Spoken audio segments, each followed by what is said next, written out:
Okay, so we're live. Welcome back to the Magic Minds podcast. I'm Matt Burke.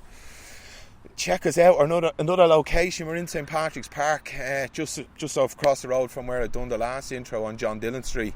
I'm not going to go through the whole history of the park. You can Google it. Google's your friend these days. But loads of memories here. Loads of memories. I used to hang around here as a kid. Most of my ma's Mother's Day presents would have come from here. Daffodils, geraniums, fucking sunflowers. They came with the muck and all. I used to just pull them out of the ground and bring them out to my ma. I drove the gardeners, the park range, whatever you want to call them. Fucking demented. We'll show you in a few minutes. Aaron will swing the camera around at the end, but there's a load of bushes over there. But we used to dig holes, and there's a pond, so we used to dig huge big holes, maybe 4 or 5 feet, and fill them with water. And we'd get the park ranger's attention. He'd come up and get us, and he'd fall into the hole. He'd try to get us out of the park. We wouldn't get out of the park. We fucking threw all sorts of language at him. And then one day I bumped into him. I was with me ma. He was one of my ma's friends. My ma used to drink in the pub, and your man obviously pieced it all together. Needless to say, I got myself a fucking whooping for that one, and I was back on bread and water for a couple of months. The story of my life. I was on lockdown. The way I'm talking, Aaron's here with me today. Aaron, the stories I'm telling you, I swear I was a little bollocks as a kid, wouldn't you?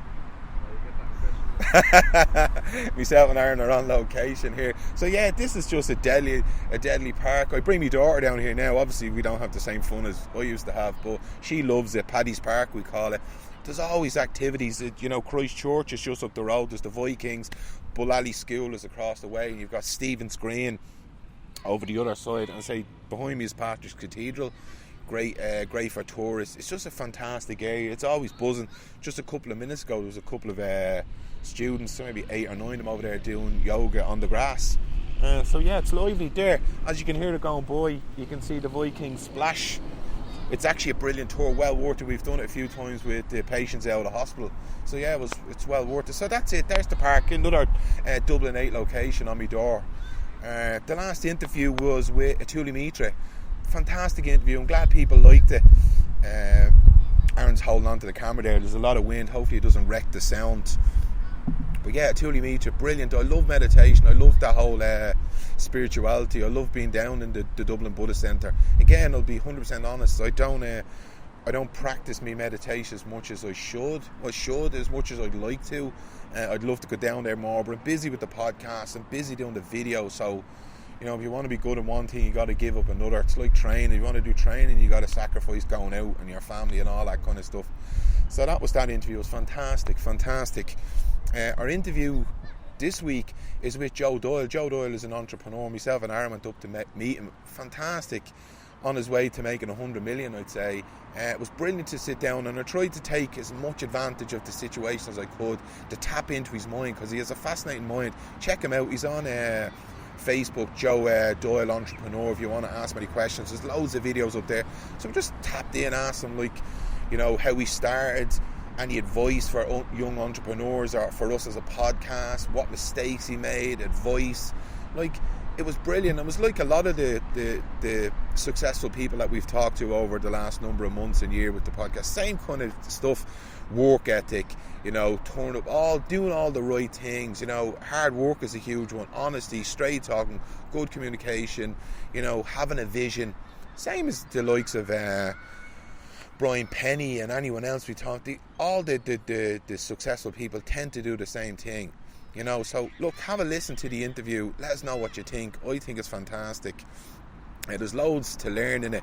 Not just his background is building work and that kind of business, but I think personally you can transfer any of those skills to whatever things you want to do in life, whether it be your own personal journey, whether you want to do a business of some sort. Check it out. It's really, really impressive interview. I loved it. Myself and Aaron had a good old chat. I'm going to link in with him because some of the stuff he does for his little videos we're going to implement. We're going to change our camera work. We're going to put a backdrop in. We're going to change it, make a little studio for ourselves because it looked really professional. It was really consistent. Yeah, we were well impressed with it, myself and Aaron, So yeah, I was buzzing after the interview. Yeah, so look, check out the interview and let us know what you think. As always, we'll thank Noel Riley from Rooney Graphics Media. Shannon's Hope Line. The girls are doing fantastic work there. Mental Health Warriors. And as always, mind yourself, be kind to you in service of the rest of the world, and keep practicing your gratuity. Again, I'll ask you now, think of something that you're grateful for today, yesterday, the week gone by, and hold on to that thought and try to do it every day and practice gratuity. It'll serve you well, and it'll help you with your relationships and your life in general. I hope it was good for me, So look, have a fantastic day and check out the interview. Take it easy. Bye-bye. Podcast. I'm Matt Burke. On the show today, I'm joined by Joe Doyle. Joe, what is the crack? Thank you for having me today, Matt. Pleasure to be here. Absolute pleasure. Guys, I've asked Joe to come on the show today. Joe is an entrepreneur, busy businessman, so I'm actually really grateful to get your time, Joe. So we asked you to come on the show to give us an insight to life as a young entrepreneur. Not as young as I used to be. No. Not as young as I was at one stage. Just give that mic a little push away. Yeah. Oh wait. Right. There we go. Perfect. Look, before we get into it, give us a little history of yourself. School, growing up. Where did that all happen for you? Pretty much not too far from my office. I don't actually move too much out of my postcode. Born in Clondalkin, grew up in Clondalkin, still live in Clondalkin. Most of the business I do in Clondalkin as well. I've been brought up in the land of opportunity, as I say to people, Yeah? Yeah, for sure, man, yeah, so, in my neighbourhood, whereabouts are you from exactly?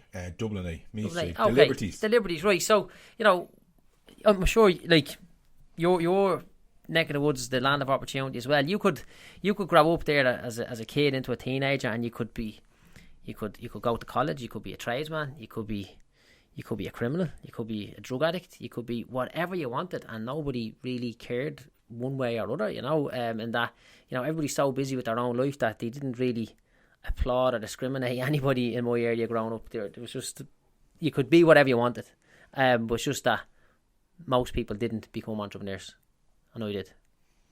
Fantastic, yeah, that kind of resonates with me, what you're saying about the area. My area's like that as well. They're not a kind of a begrudging area. They wish you well. You hope you do well. You want to. And in my area, there's actors, there's footballers, brilliant. There's comedians, there's Aaron does social media. And there's you. There's me, McNumpty. And then there's drug addicts. There's everything. Yeah. It's a melting pot, but it's a fantastic area. And I can resonate with that. I would say it's the land of opportunity.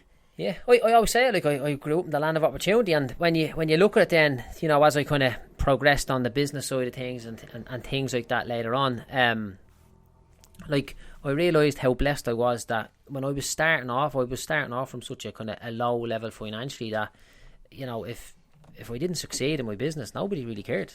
I didn't have that much of a fall from grace, I didn't need a college degree and 50 grand's worth of cars in the driveway and a 400 grand mortgage just to blend in, which unfortunately people in the more affluent areas of the city need just to break even.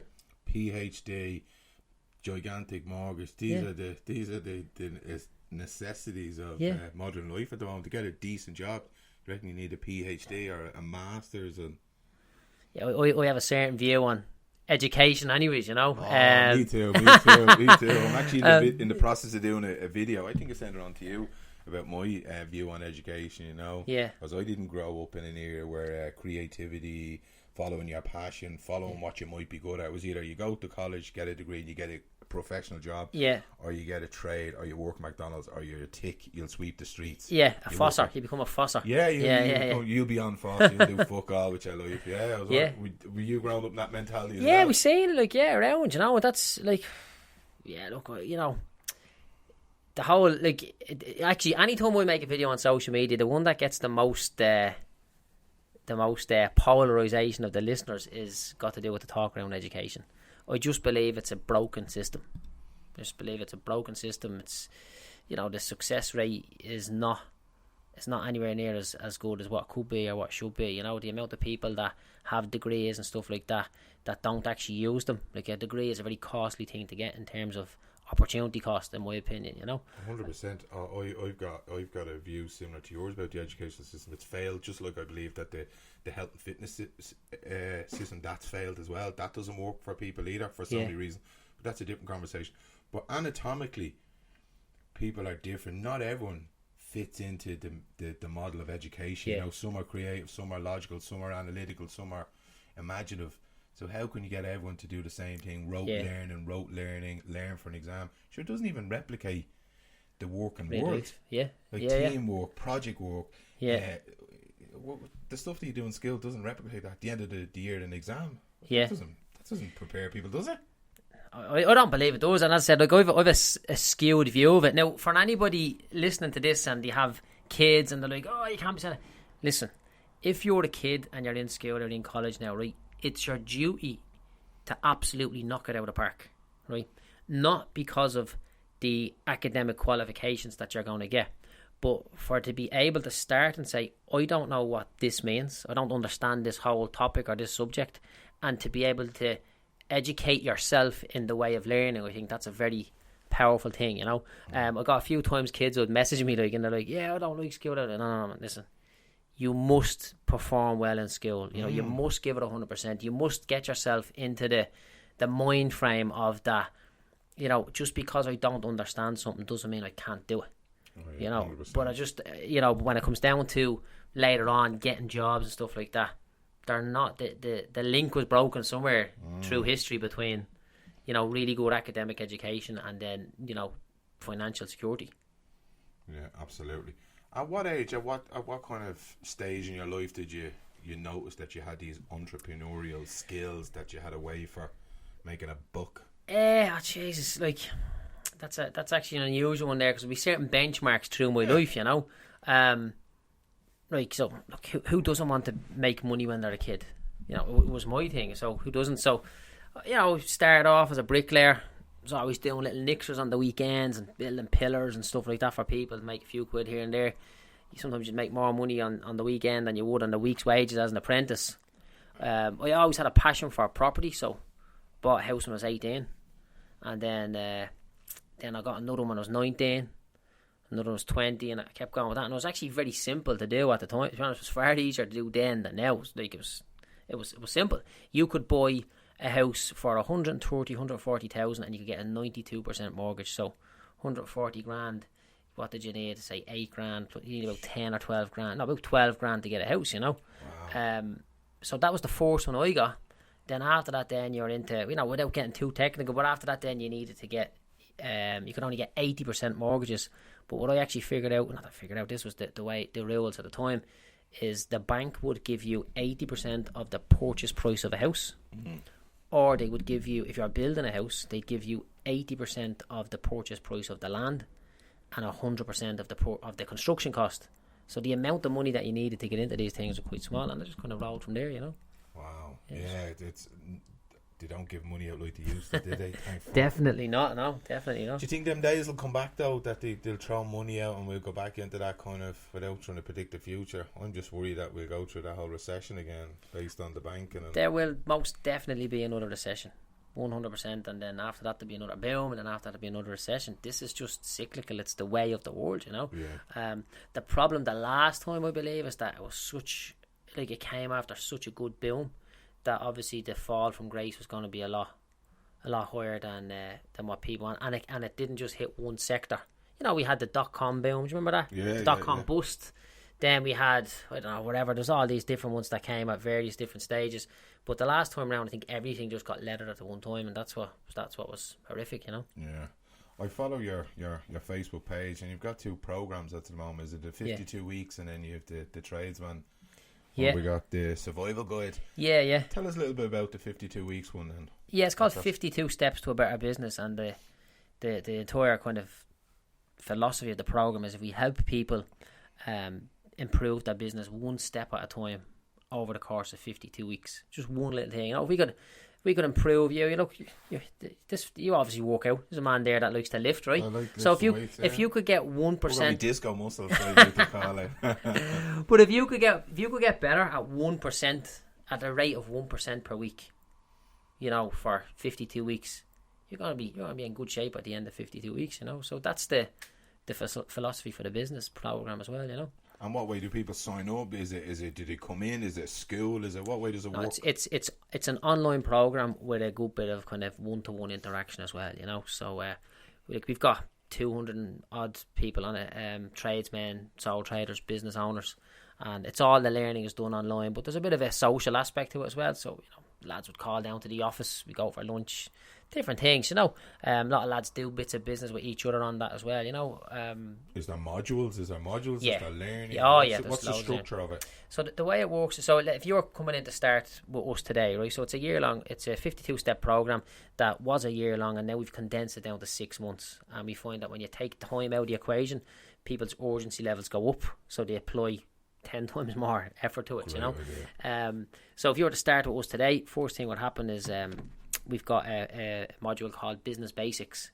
So it's about 14 different things that you must do in your business right away to have it in good shape.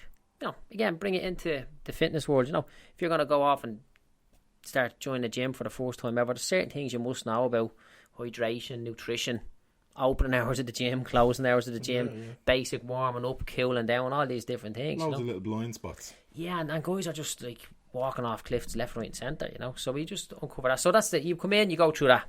After that, then we do our strategy session. We sit down, right, where are you at now, where do you want to be? And we make a 30-day plan. And then we basically just implement on that 30-day plan, and we have regular sessions to follow up on that. So, you know, we're having 2 accountability sessions a week where we're checking in. Did you do that? No. Did you, like I actually have to go and give out to a fella now tonight because he joined there not too long ago. Came down, told me the problem was busy. We could see what's going on. Gave him the medicine. 5 days later, he hadn't taken the medicine. Get on the phone. I promise you I'll do it tomorrow. Like, okay, I'm checking in on the business. Still hasn't got it done, you know. So, you know, maybe, I don't know, maybe he has a rich daddy somewhere that's paying the bills from that he's not too bothered, but something's not right there, you know. Smell of fish. Yeah, something's not right, you know, and you can see it, you know. Yeah. I do believe like that. You know, this is my own personal belief that every single human being on the planet has a superpower. They have one thing that they are better than. Not that they can stop trying like Superman, but they've got one thing that they are better at than everybody else they know, and that's their superpower. And for me, I only realised that I can look into pretty much any small business, particularly in the construction space, and within the space of 5 or 10 minutes I can figure out exactly what's going wrong with it, you know. Now fixing it is another problem, but the diagnosis awareness and insight is the start of anything. Yeah, for sure, you know. So the unfortunate thing is lots of people have a superpower. I said everyone has a superpower, but they don't tap into it and they just leave it, or they never monetize it, you know. And even if they're not really into chasing money, like, they should definitely monetize it to the point where it makes them and their family a little bit more comfortable, in my opinion, you know. Savage. Sounds like a fantastic program. Yeah, it's good. Yeah, it's, you know, we hope so. We push it hard, we push it well, you know. What's the difference then between that and the Tradesman's Survival Tradesman's Survival Guide? So the Tradesman's Survival Guide is just a simple one-off program where people walk through it at their own pace. Again, it's just some of the many pitfalls that they go through. So, for example, Tradesman's Survival Guide would be, you know, about contracts and documents that people use and manners to the manner in which they can deliver prices and quotes and get work and stuff like that. Whereas Business Basics would be all the stuff that you must do, which is the module in the 52 steps. You must have that done before you do anything. So if you're going to start a business tomorrow, I'd say to you, here, listen, just do that now. That's what you must do. This is how you go about opening your bank account. You must open 2 That's the 52 steps. Yeah, it's the Business Basics. So that's it's called all business, not just trade. Yes, that's anything. Anything. Just do this first before you do anything. Just do this, and then the Tradesman Survival Guide is specifically for that. You know, it's all stuff that we picked up during the years in my own business in the construction game for a long time. Like I've actually got a board in my office there, and it's got all the people that ripped me off with money over the years, you know. Yeah. So we done like literally thousands and thousands of repairs all over Dublin, you know, literally 2,500, probably close to 3,000 repairs in individual houses. And you come across people who are only quick to shaft you and stuff like that. And any time that something happened like that, we just took their name down, I put them on the board, and I'm like, right, how did that happen to me? How can I make sure that doesn't happen again? And then you see other guys making the same problems on the regular, and that's when the idea for the program came together, you know. That's brilliant. A lot of self-reflection. Oh yeah, 100%. Like, yeah, like the most learning I done was when I was almost bankrupt. You know, I didn't realise it at the time, but that was the best thing that ever happened to me, you know. Brilliant. You know, it was a very difficult, challenging time, you know, emotionally and obviously financially, like, but didn't realise what I was actually going through was the best learning curve that anyone could ever encounter, you know. That segues nice on to my next kind of question I wanted to ask you. What failures have you learned the most from along the way, and why? What failures have I learned the most from? So when it hit the fan for me, and you know, I owed all that money to the banks. Personally, I didn't do anything wrong other than went along with the hype and with the, you know, with the masses. You know, I took all this money that was getting given out and everything else, you know.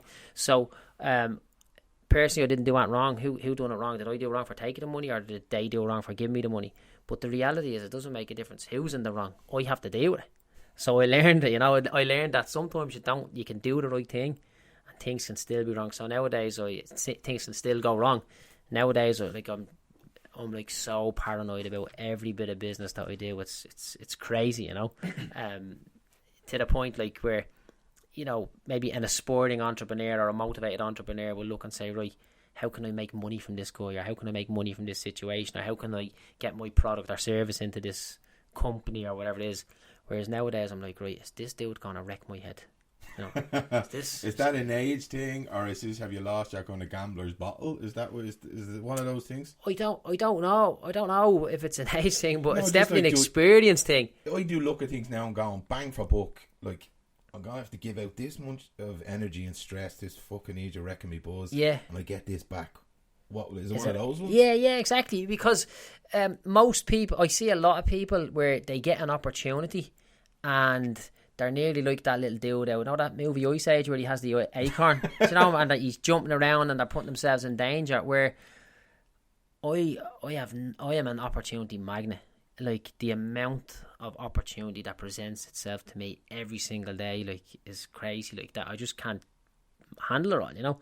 But like, I've no doubt that I'll hit my targets where I want to be at and all that sort of stuff. But if I deal with the wrong people, it will slow me down and knock me back. I can't remember. I don't know if I read or listened to a podcast. You know, people think entrepreneurs and people that gamble on things, you know, they just willy-nilly. No, it's a smart choice. One of them picking up from you, it seems like you're making smarter choices as you've got into this game. You've even fine-tuned your skill and got better and better at it. Yeah, well, look, I have got better and better at that, and that comes with experience. But my priority at all times now was protect the downside. Yeah. And then I'll look at, can we make money? Okay. You know, so, you know, I'm protecting the downside. This deal, you know, that's the formal way of me saying, is this fucker gonna wreck me head? Do you know what I mean? Sorry for the chorus there, but like, that's really protecting the downside. Yeah. That's protecting my headspace. You know, protecting like the construction industry is notorious for getting ripped off. Notorious. It's the worst one there is, you know. Oh, it's horrendous, like, you know. My dad's a painter and decorator, and he kind of tells me a bit about it as well. Yeah, it really is, you know. Like you know, you working in the is it a clinic or the hospital? The National Rehab. Yeah, so imagine you going in there one day and you say, listen, there's no wages for the next 2 weeks. Like, that would be unheard of.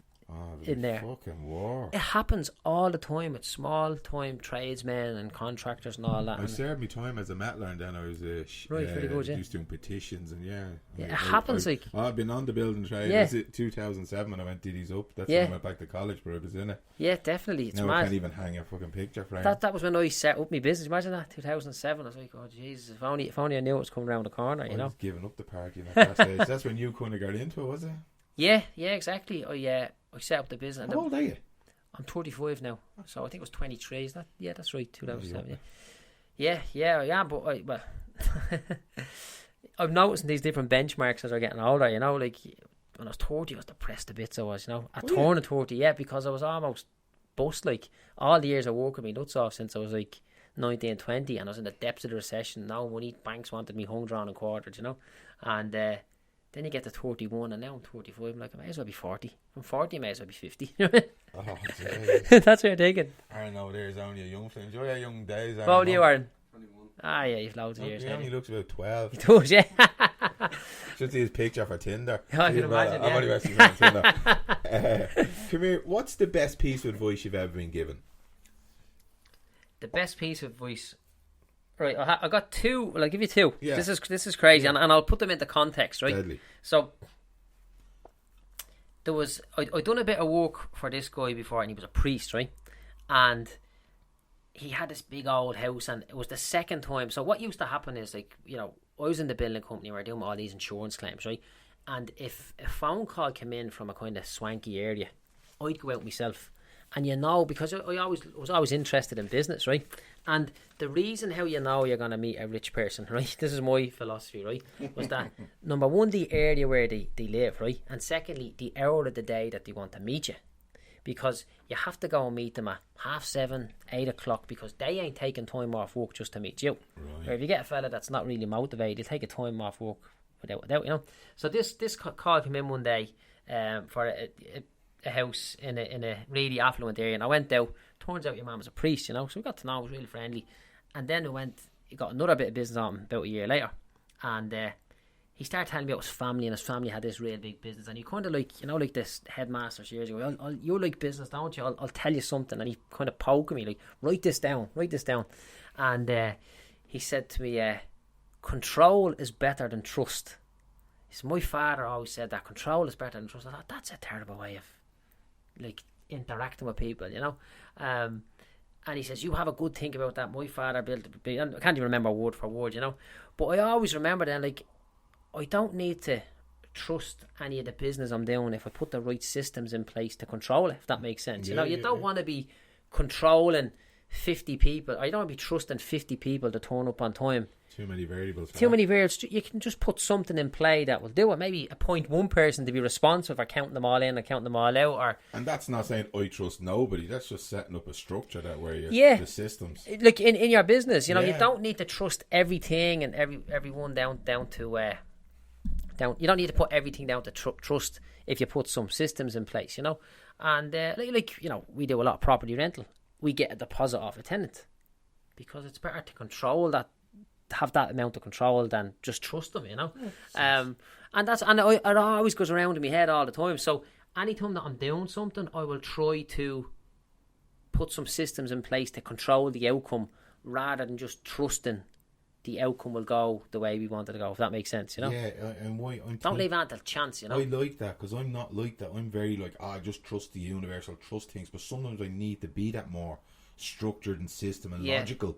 So I go, I just trust it'll be grand, but actually a system is the way to go. Yeah, even there yesterday, I texted you yesterday, are we still okay? And you're like, no, so okay. If I didn't control that situation, I would have been back here without you being here, because I made the mistake of assuming the wrong day. So I'm always like that all the time, you know.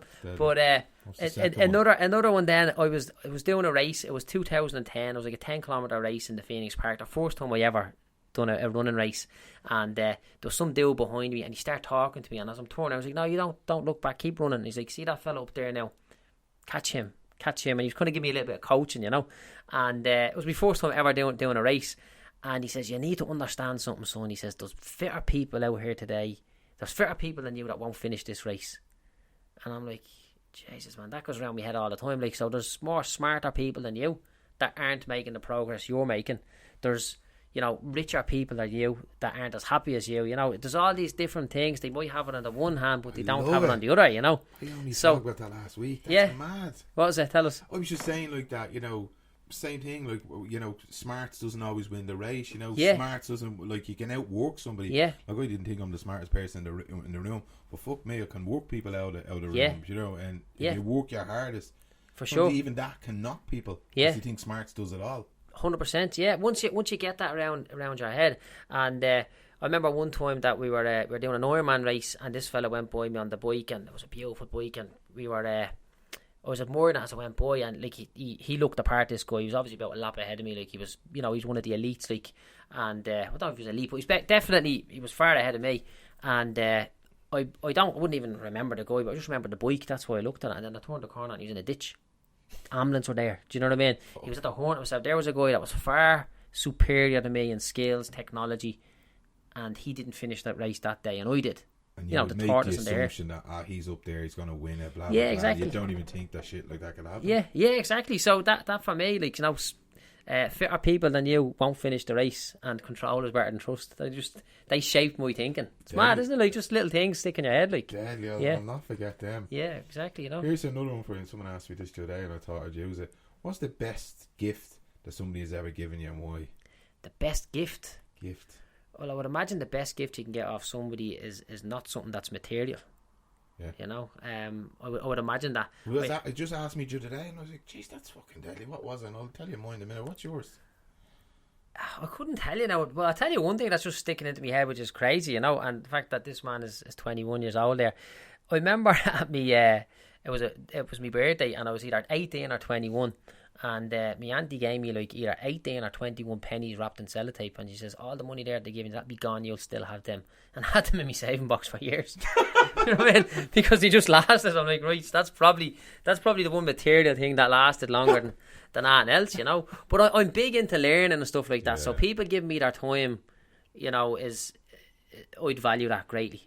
Yeah, that's probably just a segment of that. Yeah. When people give me their time with the podcast, I can't get over how generous people have been with their time. Yeah. And I try to give that back. If I can, I try to replicate what people do for me in the podcast. Time is just such a valuable commodity, isn't it? Can't replace it, you know. Yeah, it's deadly. What was the best gift you ever got?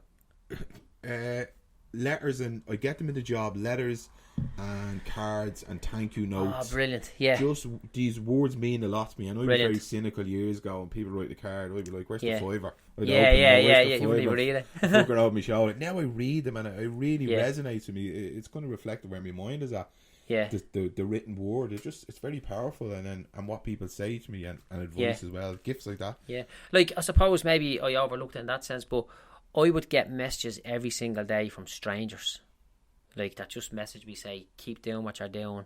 I watched this video and this what happened, and keep doing it. You know, I remember one day I met a friend of mine who I hadn't met in years, and he brought his mate with him who I'd met once before, and he was telling me that he had this difficulty with a bank, and I just told him I made a video talking how to fix it, and this guy sent me a picture of the letter then that he was at dealing with the problem with the bank, you know. And that was about 2 years later. You know, I've never met that guy since. That was brilliant. And then, priceless, isn't it? No, that's, I suppose, look, maybe I should, you know, brush up on that. If anyone asks me that question again, the best gifts I get is the thank you messages from the people that we help, you know? And they genuinely are. Like, I get crazy messages on Facebook of people saying things and thanking me. And look, I even got a guy previously on the show that was a guest. Somebody got in contact with me and asked me for his contact details, and it worked out that he was his dad. He never knew that. What? Yeah. Hopefully we can do a podcast around that. He says, will you give us his contact details? And I sent them on the details. I said, this lad's look for you. And he's like, tell him to fuck off. He's probably a stalker. It worked out that he was looking for his dad and he found him. That's mad. And you only found him over listening? We were a part of the journey. He went on his Facebook page or whatever, and he was like, he looks like my dad. And it worked out. And he went for DNA and all that. And there you go. Jesus, that's mad. That's crazy gift, stuff. Yeah, it is. And we have a few other mad stories like that and all. Yeah, that's great. That's good to hear that. They're savage gifts, aren't they? They are. What is your why in life? Everyone has a why. Why? What's your why in life? Why do you do what you do? Why are you who you are? What's your why? If someone was to describe you. I believe that there's a lack in my community of somebody who is an ordinary person within the community who could create massive success by doing ordinary things. Like, there's a good few successful sports people and things like that came from my community and my area, whereas with myself, I'm doing ordinary things, you know. And I think that if I can inspire the community that they can go out and do, you know, ordinary things at a really good level, that they can create success and wealth and a lot for themselves in their life, you know. So that's really what I want to do, you know. I want to show the ordinary bloke that you can be ordinary and do really good things, you know. You don't have to be a professional footballer or, you know, or any sports star or a TV star or anything like that, you know. You can be an ordinary bloke and just be really focused and committed and do some good stuff, you know. Back to what we were talking about earlier, like, if you've got a great work ethic, you know what I mean? It's the key to the universe, man. Back to, we're nearly going around a circle here, back to the skill thing. Like, I was always led to believe if you weren't good in skill, you weren't smart. So that means you weren't smart, you're not going to do well in life. But, you know, these were my thoughts around things. But now I know, because I went through college and I've outworked smart people. Yeah, for sure. And I've done well in college, and I've done well in my job. Yeah. Just through working hard. Yeah. So you can do whatever you want if you can put in the graft. Oh yeah, like, you know, there's other stuff. Work ethic is the most important thing in my opinion. Give me a really good guy with an average business or an average idea, and I'll be confident he'll do a lot better than a really good guy who just does the bare minimum. You know, work ethic is everything, and that's why when we go back there to what we're saying there was with the kids in school, teenagers, like you have to be the hardest worker in your class. You have to be that. Like, I can outwork anybody. Like, nobody can outwork me. You know, you give me a project and I will stay till it's done, whether it's a day, a week, a month. You know, and that's the key thing in my opinion. You know. Deadly. We seem to be going around circles, not with the same thing. Just confirm the same page. It's fantastic. I love it. What advice would you give to, or well, I'm not really a fan of giving out advice, insights, tips to young entrepreneurs that are starting off, or you know, in any business, even us as a podcast? How do we improve? How do we, you know, spread the word, get more traction, whatever? Right. So let's say you came to me and said, Joe, I have this business idea, and it's a podcast, and I want to do something with that. Can you help me? Like, okay, let me bring you in and show you my business philosophies, right? So we put you through the business basics, which just gives you all that sort of stuff. And then it's a 3-stage process of do more, get better, build a team. And that's universal. Do more, get better, build a team. So how many hours a week are you putting into this? Oh, the podcast? Yeah. I'm going to say, I do a lot. Like, just give me a number. It makes no difference. We're just, we'll go, say, 7 days a week, 2 hours a day. Say 20 hours a week. Right. We need to up that. We need to do it. We need to up it, you know. And what happens is when you up the amount of hours, right, that there's nothing left in your life to do anything else other than the essentials that you're contracted to do. You're either at that or you're doing this, right? Well, then you've no distractions, and plus you're making a lot more progress than anyone else. That makes sense? Yeah. Right? So when you're doing more, only after that then should you aim to get better. Because what happens if you're trying to do as good as you can? What's the point in you trying to get as good as possible if you're only putting in a small amount of hours? You know? And then what's the point in you building a team if you're off playing golf 3 days a week? Do you know what I'm saying? So it's do more, get better, build a team in that process, you know. Definitely. And I think that we can link that into absolutely anything, you know. Yeah, definitely. Yeah. Do more. Get better. Build a team. Do I have to get rid of Aaron now, or can I keep him? The transfer window he's on the team. He's on the team already. The transfer window is closed at the moment. I can't trade him in for a while. Yeah. Well, if we look at it, right, so let's just break it down. Let's just for a second on this, right? Do more. Yeah. Can you do more? Oh, 100%. Always. Why are you not doing more? I'm probably at a stage of what more do I need to do, kind of. Like, I've started doing the videos. But that's different. It's like, so we can figure all that out later on. That's about getting better. Okay. When you're saying what more can I do? Oh. You know, so can you do more? Yes. Yeah, so you must do more. Right. Like, the thing is, I could be on less social media. Instead of being on it, I could be working on stuff. Yeah. Instead of being on it, yeah, of course, yeah. Instead of like flicking through reading people's stuff, because I'm really inspired by the stuff that you do. Other people, I magnetise towards that, and it really fucking lights me up. Yeah. I probably don't need to be lit up as much. I probably need to be actually on the ground in the trenches doing my own shit a little bit more, maybe. Yes, for sure. You know, so just do more, and then when you're doing absolutely as much as you can. You know, when you look at the old stew and it's boiling over. I love analogies. And all the stew analogy. Brilliant. And all the bits of veg that's breaking off is boiling over. You're only left with the bare essentials there afterwards. You know, you need to just take so much action that there's no room for anything else in there. Like, you know, I love nothing more than going out with my mates, having a few beers and all that sort of stuff, right? Don't do it that much no more. Not because I purposely don't do it, but I've just no time to do it. It just doesn't fit into my master plan, if that makes sense. You know, it just doesn't. It's not there, you know. So just cram so much stuff in there that there's no time for anything other than, you know, there's no time for anything else to creep in. Because big mistake a lot of people make is they're walking around and, you know, a fella says, I'm going to start a bit. I'm going to give it 6 months and then see how it goes. Like, right, you may as well give it no months, because you go in and say it's do or die. Like, I'm going to make this happen right now. Boom, end the story. You know, go in, commit all the way, because that's a big problem. People, you just half commit, isn't it? You know, you commit all the way, things get a little bit different, you know. Yeah, it's a bit like that with the podcast. Well, not literally. I'm pretty obsessed, and I drive the lads mad actually, because I'm always on to them in the WhatsApp group. Brilliant. But I've got my 9 to 5 Dolly Parton job. Yeah. So this gets a lot of me time. Yeah. But even if I'm pretty honest with myself, I could put more time in. I could probably do more. That'll fucking drive them demented, but fuck that. It's gonna happen. But what is the most important thing? So if we're having this conversation not on your podcast, but as a you know, a kind of a business strategy discussion, what's more important? You hitting your target or keeping your lads happy?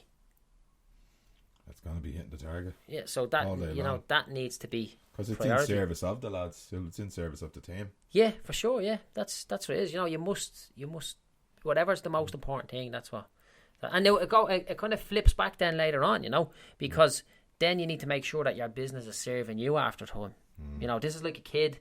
We get it to 1, 2, 3, 4, 5 years of age. Right now, we've got a couple of hours off a day because we've gone to school. But you have to be there at the end of the day to take it home from school. You can't treat it like a 16-year-old say, "I'll walk home from school." You know, and then it gets to the point there where the business starts giving back to you. Deadly. Time, experiences, financial reward, or whatever else, you know. So it's a whole process that you must go through. But at the very, very start, do more, get better, build a team. Love it. Simple Maybe as we can that. link image it and around that. Anytime, man. Yeah. Sounds good. Who are your mentors? And why? Who are my mentors? So the biggest problem that I have in the industry that I'm in right now, which is basically creating training programs and training platforms for entrepreneurs in the construction industry, the biggest problem is that I'm the trailblazer here. That is the biggest problem for me. I would be absolutely delighted if I had somebody who was far better than me at this, doing it for a long time. I could just follow them and copy them with their permission, their consent, and with giving them kudos and respect for it, you know. Like Grant Cardone, everybody who follows me on Facebook and knows hears me talk about him. He's like an American investor, and you know, he does a lot of property deals, and he's a bit wacky, and a lot of people can't stand him. But you know, he was a major influence to me because he makes it acceptable to be obsessed about. Like, he wrote a book called "Be Obsessed or Be Average." You know, that's his one. You know, and that kind of that resonated with me. So he would be a lot, and then I would spend a lot of time and effort just going to connect with other people who are doing really good at things I'm trying to do, and I'll just buy them lunch, pay for their dinner, pay for their time, listen to them, just talk and just take on board. You know, I remember paying a guy money to just help me out with something, and he basically charged me a couple of grand to say the reason why your business isn't where you want to be is because you haven't got your shit together. I'm like, Jesus, that was a bit harsh, wasn't it? But he was dead right. I was trying to do a bit of this, a bit of that, a bit of everything all at the one time, and I just had to refine everything back and do one thing at a time, you know. What did Ken Doyle say to me last week? He used a thing called KISS. Keep it simple, stupid. Yeah. Simplicity is the highest form of sophistication. Yeah, I would say that, yeah. Like, my term of that is like, I call it caveman economics. Right, so it's quite simple. Go out, chase something, kill it, drag it home to your big hairy caveman wife.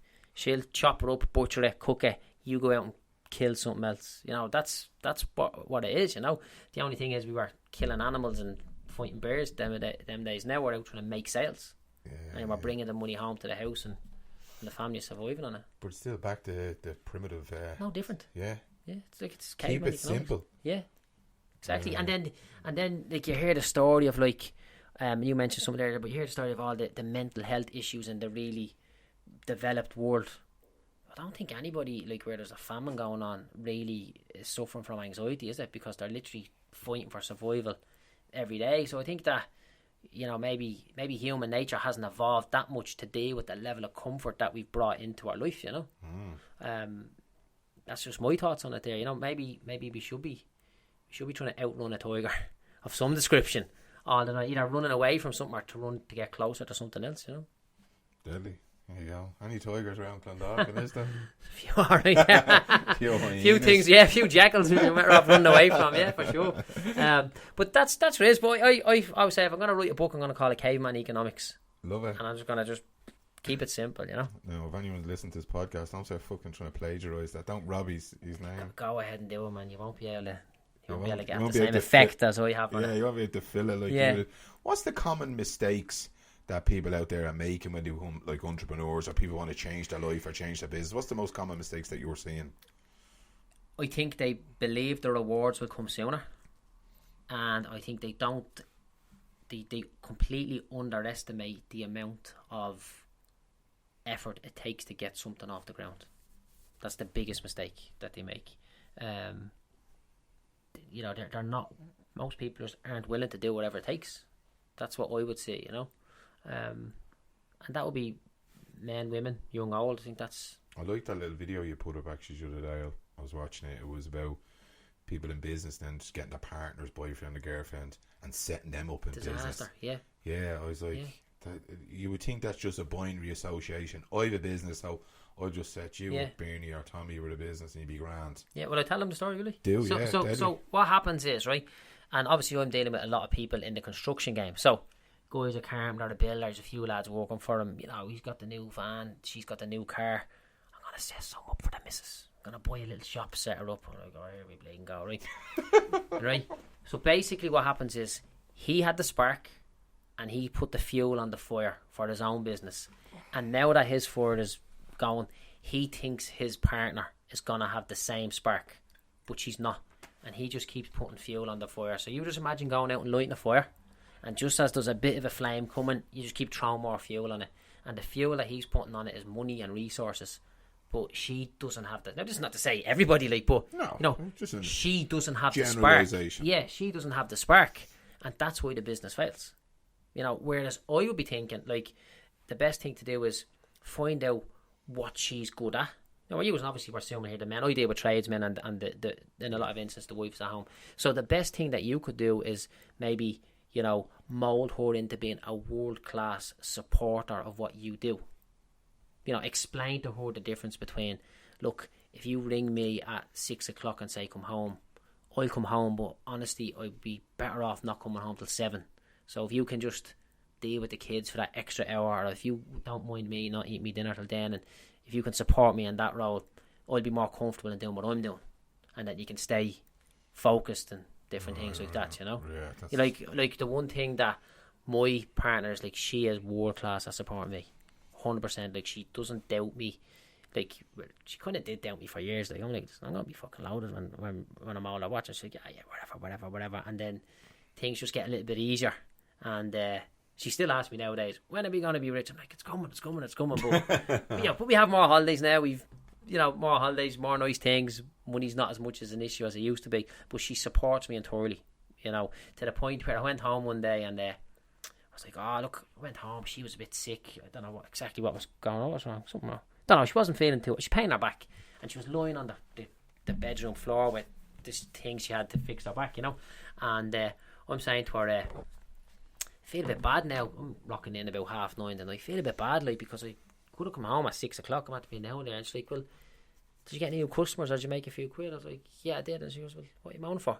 You're here now. I'm like, that's the reason why I love you. You know what I mean? Deadly, that's great support. Yeah, 100%, you know. That's what 100%. You need from a partner, or, you know, anyone that's by your side, that support, you know. 100% support, yeah. Definitely.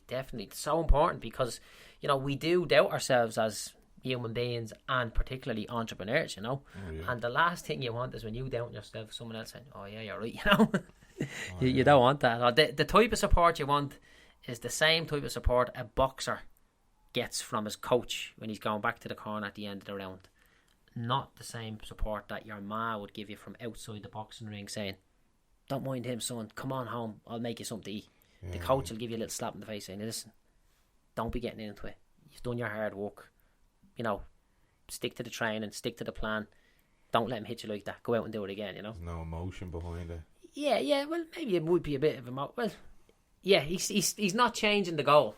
The goal is to win the boxing match, whereas your ma's goal is to make sure you don't get hurt, keep you safe, innit? Yeah. You know, sure, every Irish mammy does that. Brilliant, we're not knocking Irish mammies, they're deadly. Oh yeah, we lost without mine, you know. Feed you well. What do you do to continue your self-development? I know you talked earlier about you stay in education, education, but what's this kind of stuff you do to stay on top of your self-development? So self-development to me is, what area am I weak at in my business right now that I need to improve on? I don't do a lot of meditation or all that sort of stuff, you know. I hear people talk about that sense, you know, in self-development. So for me, like I'll find out what's going wrong in my business right now. Yeah, and keep you relevant. Yeah, and I'll be working on that, and I'll put a lot of effort into that, and then as soon as I get that, I move on to the next one, and then I Can you give us an example what you mean by that? Yeah, so right, I got ripped off by some social media people. No, ripped off. They were paying me money to get me a result, and right, and I was paying them a lot of money, like, you know. And then I'm like, well, hold on a minute. These people are telling me we need to do this and do that, but like, that can't be right, because they don't know how I would speak to my followers or my clients or something like that, you know. And what happened was, the problem there was that these guys, and you probably know about this, these guys knew how to use the software programs, but they didn't know how to speak to the people that I wanted to speak to in the way I wanted to speak to them. So, you know, that was just the way the game was. I spent a lot of energy and effort learning how to use those platforms, and now I do that myself. So now I'm happy to outsource that to someone else, because I can look in and I know what good looks like, if that makes sense, you know. Absolutely. After that, then, what was the latest? Before that, then we've like some difficulties with the management of the property portfolio. So, you know, we take in a key man there, we put in some new systems, and we go deep on it. Like, we're working on it literally every waking hour to get it right, and then that's on. And that to me is self-development. All the time, improving on self-improvement, self-improvement, because you must be improving, because if you're not improving, you're dying, like. 100%. And that keeps you relevant as well. It keeps you taking over. Yeah, for sure. Like, for me, like, I'm constantly pushing for, you know, for new customers and new deals, you know, new customers and new clients on my business program, and new property deals for my portfolio. So, like, it doesn't make a difference what you've done last year. What did you do in the last 6 weeks? Did you get a deal over line? No, why not? Only as good as your last game. Yeah, that's how it works. Now, I do put a good bit of emphasis into my diet and into my training and stuff like that, because, you know, they help me operate at a higher level. Fantastic. You done a deadly video last week, and it's how could we possibly. Oh man, that's the key to the universe there. And I was sitting there racking me little fucking Neanderthal brain. Going, how could I possibly, and back to the podcast, I was like, how could I possibly get more listeners? How could I possibly? It was fantastic. Just give us a little insight to that. Yeah, so actually, a guy told me, like, you said, listen, you need to have a possibility session. I'm like, what the name of Jay's a possibility session, you know? So, just ask, how could we possibly? So get you and all your family or whoever you're dealing with, just like, how could we possibly do this? Whatever's the problem, how could we possibly? And just put every question or suggestion or anything that comes up, write it down. There's no such thing as a bad idea in a possibility session. And it's easier than saying, what do I need to do? But when you put it in, it's like language, it's like a play on words. How could I possibly? It opens up. It's nearly like open your mind rather. What do I need to do? Yeah, because need is like, possibly. Because possibly gives you permission to fail, doesn't it? It's infinity. It's like, it's out there. It's fucking. So let's do it. So what is your question? How could we possibly what? How could I possibly grow the podcast? I believe that I have now up 60 interviews of nuggets of gold, right? That people need to hear. Right. I need more people to hear that. Right. Let's spend 2 minutes on that. How could we possibly? Right. Now, I'm a numbers guy. Grow by how many over what space of time? See, I haven't got into that piece. I've stopped looking because I don't chase like as in how many followers, how that, because I leave that with the lads where I'm more about building the content. Yeah. But what would I do? So let's just say, how could I possibly get an extra 1,000 listeners in 30 days? Because 30 days is my magic number. Let's say my views on social media, on some of the posts I put up about the podcast, they've gone from 100 views per day to 300 or 400. Brilliant. Like say, let's get them up to 500, or even our followers on Facebook. Yeah. We doubled that over the last while. Brilliant. And it's not about chasing the followers, it's about chasing the listeners so people can hear these valuable pieces. Yeah. Like this here, this is gold dust. So how could we possibly, right? So how could we possibly go from 500 to 1,000 in 30 days, right? Yeah. Right, so what do we need to do? Let's say we can get 20%. This is me just thinking out loud here. Let's say we could get 20% of a podcast's listeners to also listen to this one. So all we need to do is to find 5 people who have podcasts like you and who have 500 listeners. And of those 5, you'll get 100. And you do that 5 times. That could possibly work. Daddy, when we were only sitting downstairs, I texted another podcast called The Happy Minds, and said, look, I love Brilliant. your work. Yeah. I listened to a guy that you had on, that we had on. Any chance that we could collaborate? Yeah, And brilliant. he says, I like your work. Do you want to have a chat during the week? Yeah, I was brilliant. like, winner. Yeah, because he'll get exposure to your audience and you get And exposure. I genuinely like him. I'm not going to ask some shy pipe that I don't really like. You have to make sure that it's not even that you like them. You have to believe in their ethos, if that makes 100%, sense. and I have to be genuine. And when I say that, I don't work with that, like, if I don't, it's not my gig. I'm not going to work. I'm not going to do it just for the sake of it. I want it to generally be of benefit to us both. Even when we sit down, that I learn. Yeah, for sure. Like, it's not just about the numbers. I actually want to sit down with them and see how they work. Like, I'm here, I'm blown away by you do shit. Yeah. And that's why I was eager to see what you're doing as well, just to how's this work? All a learning, do you know what I mean? You're not going to go to somewhere it's not going to work. So the magic about knowledge is, if I bring knowledge and you have knowledge, we both leave with the value of both of our knowledge. It's not as if I take it from you and you don't have it, you know. Yeah, and especially I'll help anyone in another up and coming podcast. So I'm not going to go, oh no, this is what I do. I'm not telling anyone, because when I served my time as a tradesman, I worked in CIE and I worked with lads, we were doing ducting and all. And they wouldn't show you what you were doing. Tradesmen wouldn't show you actually if you're making a square to round or a thing. Yeah. They turn away. They wouldn't want the uncles to see what they were doing, ratting. It's a terrible way of living. Mad. Where now I'm of, like, if I'm doing a podcast, you want to do it, I'll help you. We'll all help together. We one of the things we do with the property business, we borrow lots of money, like, right? We borrow lots of money from individuals, you know. And if they want to lend us money, like, we bring them here. We show them the keyboard, which is the board on the wall with all the keys. And we show them the space where you're going to give us money and we're going to buy a house and we're going to put the keys there. And here's the house. We bring them around and we tell them how much money we're going to make on it. We show them how we're going to make money on them. And we just show them completely transparent. Yeah. And if they don't like it, well, then we're not doing it. Who did I listen to a podcast and he talks exactly about that?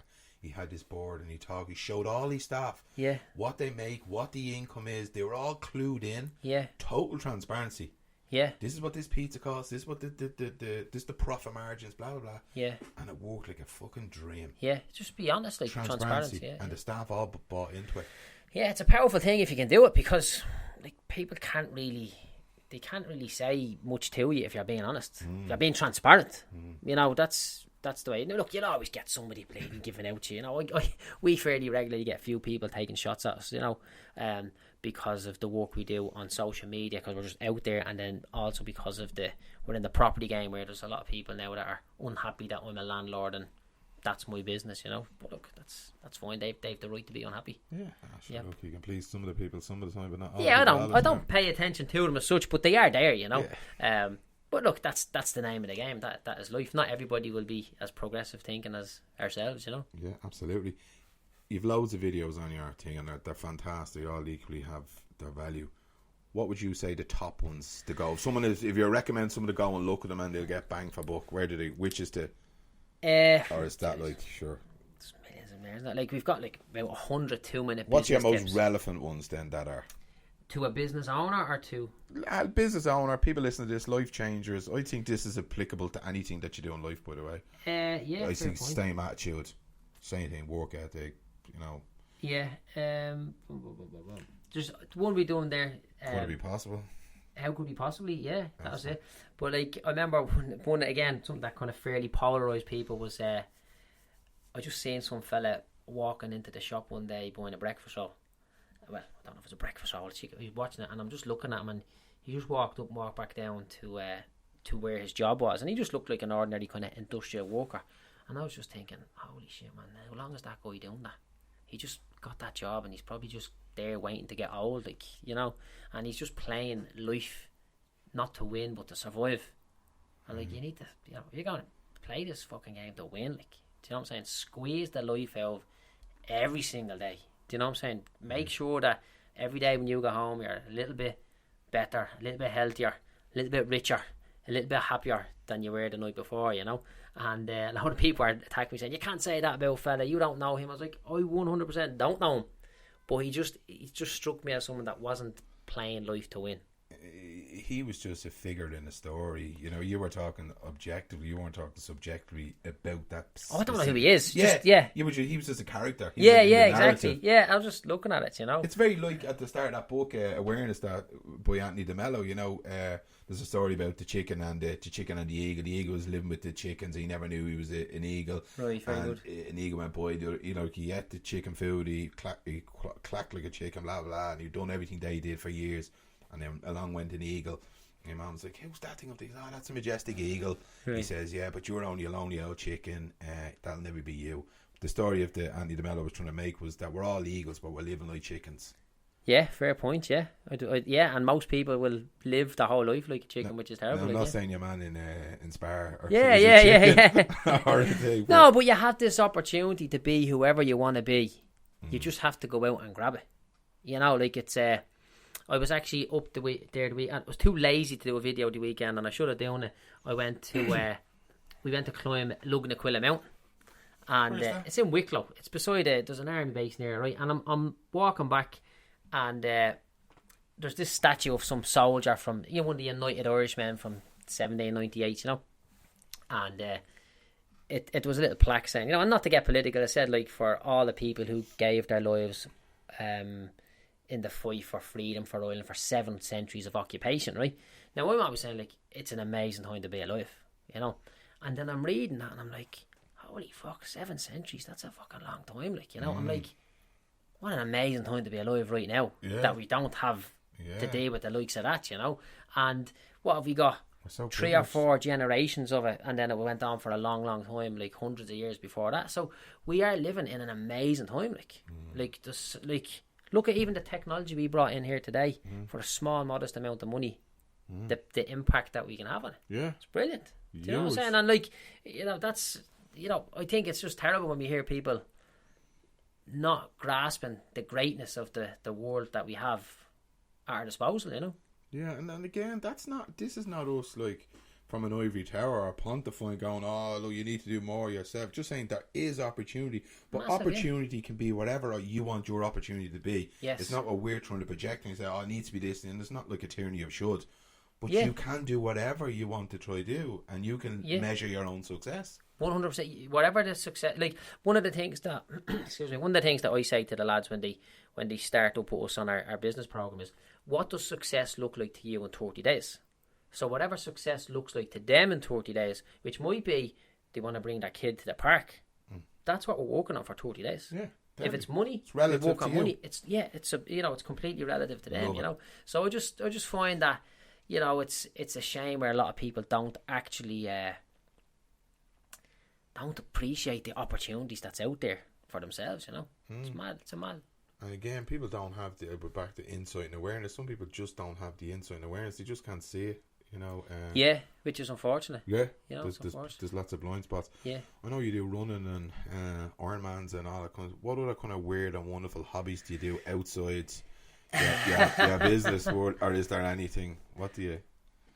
I'm either working out, or spending time with my family. That's pretty much it. Yeah. And there's only so much walking out you can do, like, so I'm pretty much walking all the time. Where if I'm with me missus, like, she's like, I give her 1 day a week, she's over the moon. And more than that, she's like, what are you doing here? Like, you know what I mean? Yeah, exactly. She wants you to get rich. Yeah, exactly. Well, I don't have a lot of stuff. Like, this here is my Saturday night, if that makes sense. Saturday night, got like, talking to people that's selling properties, and we're doing deals and putting stuff together, or talking to a lad where his business going down the tubes, and we're like, right, let's fix this. All these different things. That to me is like, that's where I'm in my flow. That's where I'm at my happiness, and it's just, I'm so grateful that is where I like to spend my time. Yeah, you remind me a bit like my dad. My dad loves work. He's a painter decorator, works himself. He just loves working. Yeah. He loves going to meet people. He loves going out to do jobs. Loves pricing. Loves getting on his bike and going. Like, that is like, that is the rawest form of do what you love. Yeah. So enthusiastic. Like, painting decorating. I was like, fucking painting fucking walls and I love it. Brilliant. I was like, that's great. Yeah. To you. As much as it was brilliant, he used to go, I wish I had something that I loved. Yeah. So I gone out gargling a party. I'm doing something but that it's I all love. good. Well, I'll tell you what I've done today, which was like, any time that I've taken time off work, or I'd remember it. Like, we put this new structure in place for my days so that, you know, things get locked in and we get a certain amount of key things done every day, and after that then I'm a bit free to do other stuff. So this morning I didn't start work till about 11 o'clock, you know, and Linda's nephew was staying in the house and my nephew was staying in the house. They're 7 and 8, and one of them didn't want the bike. So my nephew didn't want the bike, never wanted the bike. But when we went to bring the dog for a walk last night, Linda's nephew was on his bike, and the reason why he didn't want a bike was because he couldn't ride a bike, and he was just a bit kind of nervous about it or whatever. So we brought him around the park this morning and we teach him how to ride a bike, like, do you know what I mean? And Deadly. I'm like, you'll never forget that. I'm like, I can remember the first time I done that, you know, and it's just like, it was one of the best things that we could ever do. And Linda's nephew's a year older than him, and he's showing him and we're showing him, and then I take a load of records, and every time I take a record he's falling off the bike, you know. And yeah, exactly. So now he wants a bike. I thought that was great, like, you know, the simple things in life, like, it really was a nice experience to be able to do that, you know. I feel like that's the first benchmark that, like, that kid will hit in his life, you know. The next Chris Froome, is that his name? Beyond the Sky team, a cyclist. Who knows, man? Yeah. You never know, you know what I mean? But there's all these benchmarks that you know, we hit in life, isn't it? So what's the next benchmark for him? Communion, Confo. Then he'll be getting into trouble. Maybe getting bags of cans. Yeah, that's what I'm thinking. I'm just going to put this as getting into trouble in case my sister's listening, because she'll go mad, you know. We'll have to keep him in check for that. But the reason why that was such a significant thing for me was because I don't spend much time not working, if that makes sense, you know. I don't feel like my family are missing out on that like that, because if they want to do something, I'm there, you know. I just felt that was something that needed to be done. Deadly. We done it. You know, I'll never forget that. Yeah, and that's what it is, you know. So it's mad that he said, "Oh yeah, I don't want the bike, I don't want it." And it was masked in fear, isn't it? It was, yeah. And then he probably just was all going around his head. The poor little fecker. Yeah. So last night we had the dog around the park. So he's walking the dog. His name is Tyler. He's walking the dog, and Caden is spinning around his bike, and Caden is just nuts, like, he's just a ball of energy, you know. Deadly. And then Tyler wants to get a shot of the bike, so we gave him a few shots, but it gets dark, and we're in the park in the middle of the night. It was about 9 o'clock, 9:30, and it was dark, so these were like, oh my god, it's night time in the park. That was exciting for them, yeah. And then this morning was can we go around the park and teach Tyler how to ride the bike? So we're in the park at like 8:30 this morning, and spent an hour or so there. They were happy out, but it was actually, I'm delighted I've done it, like. Yeah, it's the little things, as you said there. It's the little things that are really important. But if I can tell you something on that, right? Yeah. I can take that time off now because I want, you know. And remember when we going back earlier on, it's back ended, it's front loaded. Yeah, gotcha. You like, I don't need to come into work tomorrow if I don't want to, because I get the benefit of all the years previous.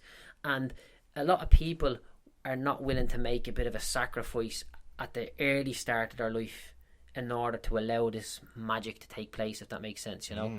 And I just think that if we can front load, because what happens is, as you get older, like, you have no choice but you have to do the extra working hours, and the job doesn't pay as well at that stage, and you have to make ends meet, you know.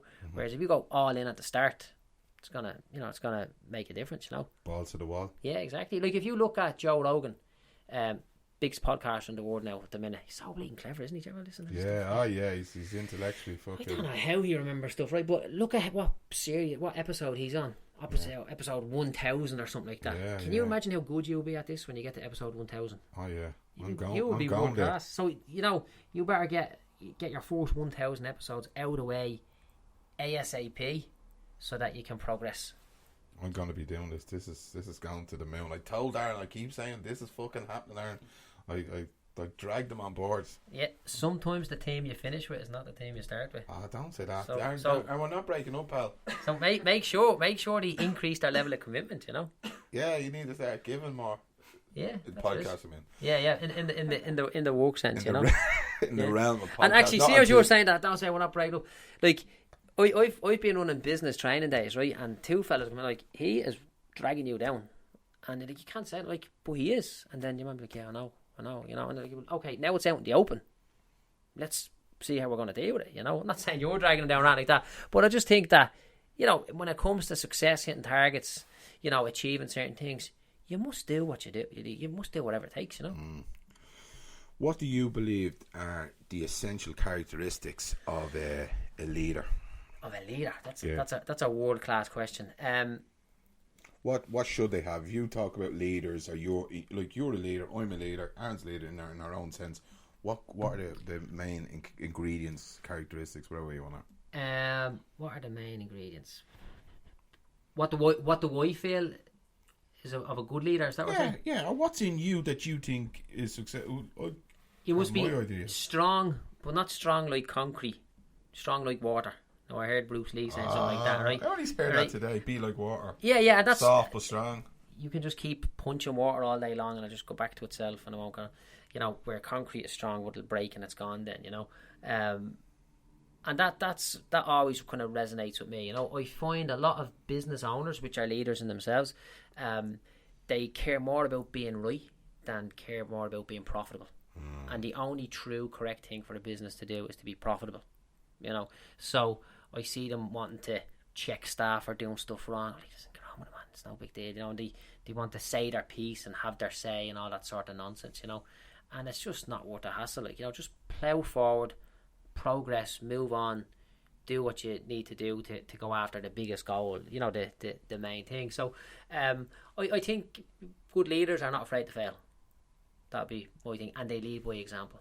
They lead from the front as opposed to from the back pontificating about well, we should do this, we should get to do that, Yeah. That's my thinking. How was your communication style? Do you know where you like when you come to it with your team, and how much weight would you give that? Like, I believe if good communication changes relationships, good communication changes outcomes. The thing with me is that every single person knows where they stand with me at all times. Some people get intimidated by that, and some people respect it. So my job is not to bleed and try and appease everybody that thinks I'm too abrupt or too direct. But my job is to serve the people that appreciate what I do, if that makes sense, 100%. I'll just give someone like I'd be fairly hands off on my management style. Just give here, go and do it. Show me the result. Do you know what I mean? But I've gone through a fair few staff now, to be honest. Over the years, because most people can't make the grade. We've got I was looking to hire a sales guy a while ago, and I was like, right, I need one guy. I'll hire 3, and the 3 of them came down here. I was like, right, I'm gonna hire 3 years because I know that none of you will stay. Like, do you know what I mean? And they're like, no, we will. And in the end, one of them stayed. The other 2 didn't last. And one of them. Why didn't you just couldn't handle the straightness? Just can't. People are just lazy. Like, they're just not willing to put the work in. The sort of way. He didn't have the resilience. Yeah, and people don't like to hear it straight up. I was coming here for this interview and I wasn't nervous, as I got an energy off you that. I said it to you in the car, didn't I? He says, this lad seems like a straight talker, and I like that. I operate good with people like that. I know where I stand, so I don't have to overthink. Like, I don't have to get second guess. Yeah. And whatever you say, I'll take for batting. Like, that's exactly what you mean. Some people don't like that, and especially my organisation. It's HSC. I'd say that's difficult. I have to be very careful because my straightness can be coarse for people. Yeah, and like. I'm also told by some people like that I'm too logical rather than emotional. But like, for me, business is not about emotion, it's about logic. Get the result, boom, do that, Maybe I would have more success if I was more emotional, or I could connect with people better on that level, but I'm stronger at that side. Fuck it. I'd say you are, I could say by chatting to you, look, I just fucking say as is. Yeah. That's I need to work on the logical side, the analytical side. I need the business end where I'm good at connecting people with emotions and all that. Yeah. That's just the way I've done behavioural propensity profile. I've done a profile, and that's the language I use. Is that the DISC profile, was it? No. I've done a leadership course, a level 8 with Can. It was through Minute, level 8, and it was so they do you BPP before you start. Behavioural profile propensity. It was a whole assessment on what way you operate, the language you use, the way you go, if you're doing a project, are you a mover, are you a bystander, are you a follower? Right. I'm a mover, but then the language I use would be around emotional, or other people use logical. Yeah. It's about understanding your team. So me and Aaron, so I know what his behavioural propensity is, he knows mine. So I'm a mover, he might be a bystander or a follower. So then I can understand my team. Pretty good, so we know where we're all at. Yeah. And the language that he might say, well, I need to get this done by 5 o'clock, where I would say, well, how does Bernie feel about it and all that? Yeah. But once he knows and I know how he operates, we can work together as a team. Yeah, that stuff I struggle with big time. Like, I know I wouldn't be able to have a team of 50 people working for me. Just, because I'd be managing all them personalities, it would drive me mad, whereas I know a small team dealing with high value tasks, I'm all in on that. All over like Ford on a gorilla. Yeah, that's me. Something like that, But at the same time, I completely respect authority. Like, I know, like, I'm pretty much in charge most of my waking hours of whatever situation I'm in, And then when I go somewhere outside of the working environment, I'm happy just to shut my mouth and just someone else take the lead, that sort of way. Like, so, I go to the gym. If I'm going to the gym, the trainer tells you what to do. I don't answer back. I just do what I'm doing. If I'm going out running with my mates, I don't plan the route. I let them do it. Yeah. Whatever. Yeah. Just whatever's. You call the shots, man. It's a little switch off. Yeah, and it's a break for me then in that sense, But this is the kind of what would you call it? I don't know the right term to do, but it's definitely something that it's not my strongest point. But I don't. My business is not pushing that direction, if that makes sense, And that's why, like, with the work that I do on social media, it's quantifiable. What does success look like to you? Okay, you're not fucking changing that now. We've got 30 days and we're going to get that. So you wanted a result, we've got the result. Now set your next one, And it always has to be something that's quantifiable, that I like if they put it in a number because it's either in the bank or it's not. Doesn't lie, where I want to feel happier. I'm like, oh Jesus. Yeah, you can't measure. Can't count feelings. Yeah, 100%. And sometimes it's okay to be emotional, but then when you want to do something and measure success, it's around that. What's the metric system? A number. Yeah, for sure. Your waist, your weight, your height, whatever it is. Yeah. You can gauge from that. Yeah. We're an hour and 10 minutes into it. I'm mindful of your time. I'm all right, man. I'm good. You tell me. Question. I'm grateful for being here. Last question. What's the one thing, or many things if you want, that you'd like people to take away after listening to this interview? What do you want to take away? Look, we're just two ordinary blokes here, chatting away. Right, you're reaching thousands of people, No doubt. A listener in Afghanistan. Serious? Yeah, there's a listener in Afghanistan. Yeah, that is brilliant. He's in a cave. Brilliant. Yeah, pedaling the bike to power the laptop. The dynamo. Something. Yeah, the dynamo. Yeah. So what have you got to say to him? Keep pedaling, man. Yeah. Keep pedaling. You get there. That is don't brilliant. Don't forget to put your sun factor on. Yeah. Make sure you're well covered up, and that's brilliant. It gets cold in Afghanistan, Does it? Yeah. That's brilliant. Yeah. That's amazing. It's mad to think, isn't it? Yeah, but that's some fella texted me. He was in Australia.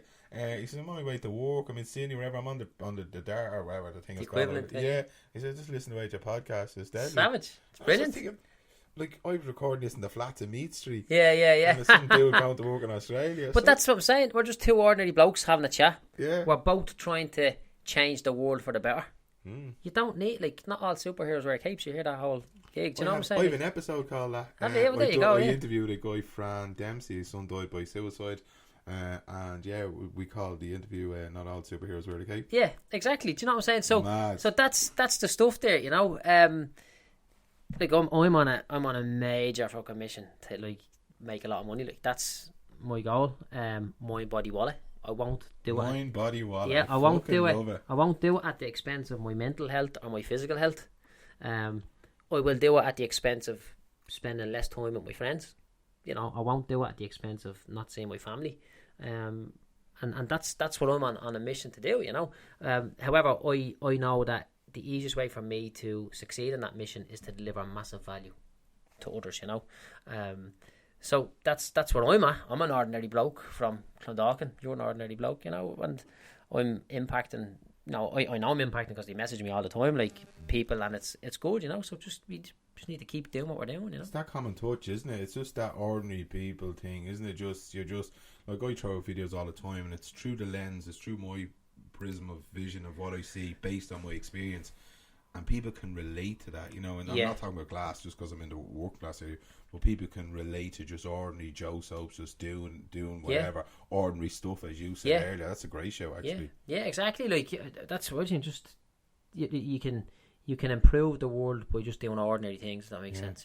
Mine come from failures. A lot of the stuff I've been successful at through this podcast, through my mental health, through my experience in college and skills, fail.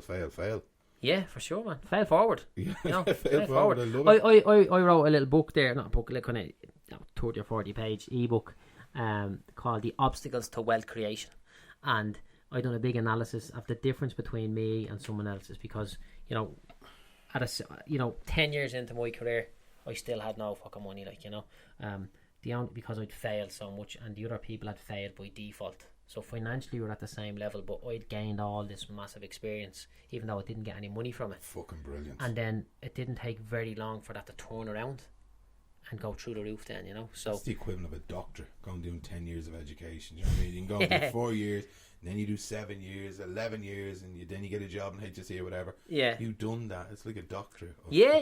Look, I'm done. I'm 35 now, so 15 years. I got my first house when I was 18, but like, you weren't really focused then, so 15 years solid, you know. Did you ever read that Malcolm Gladwell book where he says you need to do 10,000 hours to get... No, I heard of it when I was in college one time, to get to master a skill, To master a skill, you must do 10,000 hours, you know.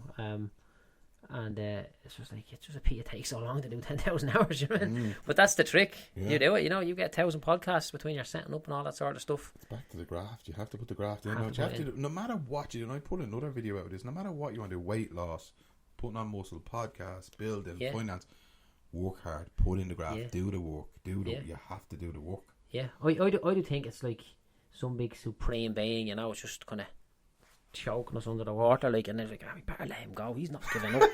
And then you're respected, you know, that sort of SAS training. Yeah. Oh, I tell you, I'm in that thing. Yeah. You were saying what's it called, the deadliest week? Ultimate Hell Week. So yeah, now in a few days' time I have to do the fitness test for that, you know.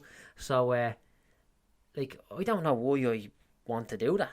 Like, of course I want to do it because it's going to be able to push me to the limit. There's 100 of us left in the selection process. There's 25 on it, you know. But imagine how my thought process is going to be if I come out after a week. Like I can't sit down and do nothing. Like, that's Hell Week to me, you know. But these guys are going to push us to our limits. That's class. And see how we go. So it has to be some corrupt foil in your head to make you want to do that, doesn't it? There's a thin line between genius and insanity. Yeah, exactly. I think you're you're on the. I'm gonna get a wedgie off it, yeah. But that's what I don't know. I just like the whole idea of pushing to see how far we can go, and that's why, like, in my business, I'm just pushing to see how far I can go on that, you know. But look, who knows? Watch this space. I don't think I need to get cream for it, but you're definitely infectious. So I've sat here for an hour and 20 minutes nearly listening to you, and I've learned so much, and I'm going to go on record saying that I'd love to continue. I'd like to link image actually around this. Yeah, I don't want to get rid of Aaron, though. I want to keep him. We'll keep just him, for his looks. It's always better to fix what you have than start again, you know? Yeah. Joe Doyle, young entrepreneur, thanks very much for your time. I really appreciate you, man. I just wish you all the luck in the world. Not that you need it. You're doing fantastic work, not just for your finance. I think you're a valuable asset to the community, and your attitude, it's driven by an intrinsic want to improve your community, and that's deadly. Yeah, for sure. You can catch me on Facebook. Pretty much live there, Joe Doyle Entrepreneur. Am I outside that? Yeah, 100%. Yeah. We'll put all the links to your Facebook stuff. Anything, the course that you do, we'll throw all that up on our show notes. Yeah. Well, if there's anyone stuck. Yeah. When you're stuck with something that they just can't get past, give me a shout. Yeah, get on Joe Doyle Entrepreneur. You have a fan page or yeah, and don't worry if you can't spell entrepreneur. Once you put Joe Doyle ENT, it comes up. So yeah, I did that. Yeah, I can't even spell it myself sometimes. I was looking for you in on Google the other day, just to read up more about you. Yeah. Website, but I couldn't spell entrepreneur. Yeah, scratch. You know, it doesn't make a difference. I mean, we're there. Yeah. We're there. You'll find us. You know. Deadly, Joe. Yeah. Thanks very much for coming on the show. Savage stuff, man. Thanks for being here. Cheers, pal. Legend.